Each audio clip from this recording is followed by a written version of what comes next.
So I just checked my CAT 2024 scorecard and it's here in front of you. So basically in LRDI I scored the most.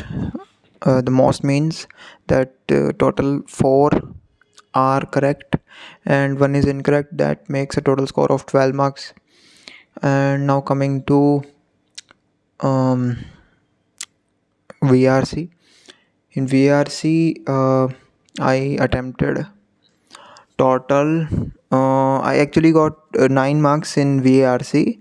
So basically I think काफ़ी गलत हो चुके हैं. मतलब मुझे जितना याद है मैंने चार चार सही हुए हैं हाँ, और काफ़ी सारे गलत हो गए तो नेगेटिव करके 9 बन रहे हैं.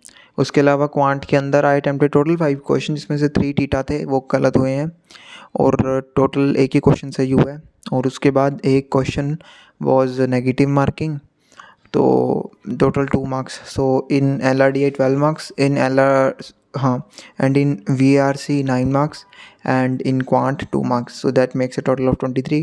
After normalization it can go a bit low more, so it's too bad. Okay, let's accept the fate.